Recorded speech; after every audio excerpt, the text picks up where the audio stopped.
Happy New Year, and welcome to What's Going On in Wilson County, the official podcast of the Wilson County News, Vernia News, and GoWilson.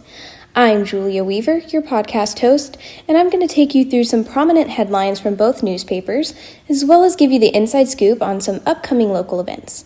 You'll also find out who we interviewed in our latest live video, and I'll be giving you the rundown towards the end of this session. All right, we're hopping right into the Vernia News. Let's see what our reporters gathered for you this week. Rising COVID-19 numbers have prompted tighter restrictions in Wilson County, requiring businesses in the county to scale back from 75% capacity to 50% capacity, as well as requiring county bars to close. This is all following the rising case numbers in Wilson County, including the recent COVID-19 breakout at Country Care Manor in Vernia just before Christmas. Get the specifics on the front page of the Vernia News, as well as information about the COVID-19 vaccine, as it is administered at HEB pharmacies in Vernia and Floresville. Stay tuned here to learn more about the vaccine later on. Christmas dreams turned into vice mayors this year, as Officer Nathan Gershon with the Vernia Police Department spent his Christmas break shooting the final scenes of the up-and-coming movie Vice Mayors. The cop by day and actor by night plays the lead in the movie, to be released in early 2022. Read about how Nathan scored the role and get insider details on movie shooting on the front page and continued on page 3 in the Vernia News. Now let's talk Wilson County. That is the news we've gathered for you this week in the Wilson County News. Connolly Memorial Medical Center is giving the first COVID-19 vaccines in Wilson County. On the front page, you can see LVN Emily Breton administering the hospital's first COVID-19 vaccine to registered nurse Letty Rangel on December 23rd. This was just hours after the hospital received the Moderna doses from the state. Read the article on the front page and continued on 8A to find out how these vaccines are working currently, who is allowed to get them, how to get them, and so on. A canine helped find a massive amount of drugs along with weapons in Elmendorf last Monday, December 21st. Officer Anthony Vane with the Elmendorf Police Department was accompanied by his canine partner Rocco when they pulled a vehicle over for failure to display a registration sticker. They ended up making the largest drug seizure in Elmendorf to date. Read the rest of the story on the front page of the Wilson County News this week. Floresville Economic Development Corporation just okayed more funds for pandemic-impacted businesses. According to the FEDC's executive assistant, Charlotte Jimenez Nelson, the funds the city has set aside for these businesses will be divided equally amongst all that applied to the first round of grants in June, as well as to the 13 other businesses that applied for this round of grants by the December 10th deadline. Get the specifics as well as information about the other actions taken at this meeting on page 2A in the Wilson County News. In the meantime, just below that article, you'll find that Texas's sales tax revenue totaled almost $3 billion this November, and that the unemployment rate in Wilson County is holding steady amidst this stage in the pandemic. On 3A, you'll find a very generous story. Ramsey Solutions, the company founded by financial expert Dave Ramsey, took on the unpaid medical and car debt of 8,000 people, totaling $10 million.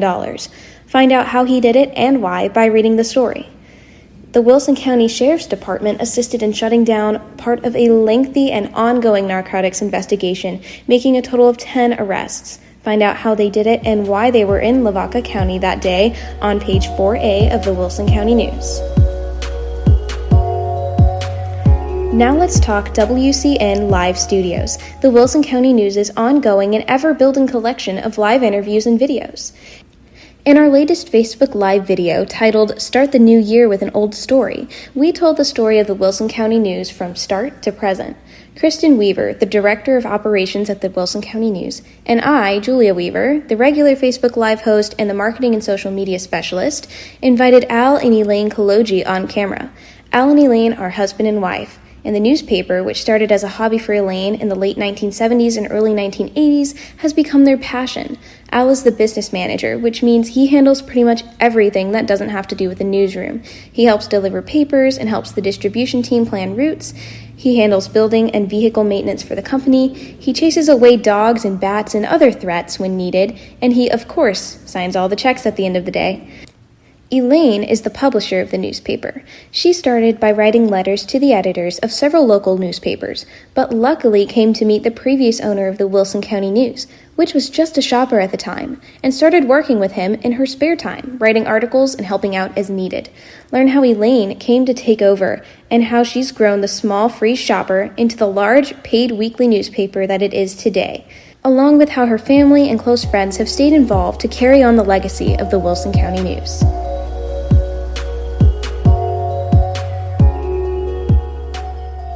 Now, it's time for our scoop on local upcoming events. Firstly, we have the Wilson County Beautification Association.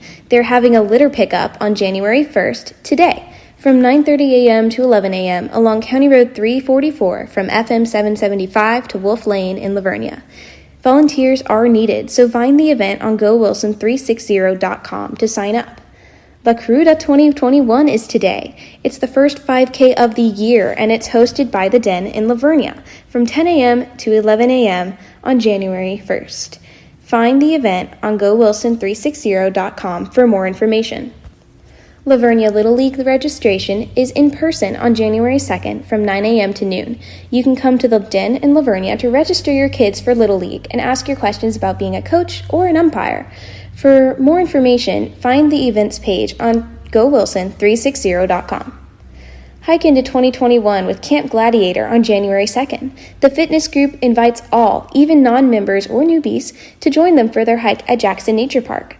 Find the event on GoWilson360.com for more details. For those in need, the food pantry at Brook Hill Baptist Church will be open the first Sunday of every month from 9 a.m. to noon. Find the event page on GoWilson360.com for details and feel free to share it with family and friends in need. The San Antonio Food Bank is having a distribution event on Wednesday, January 6th at the Wilson County Expo and Community Center from 10 a.m. to noon. To receive help from the pantry, you must pre-register.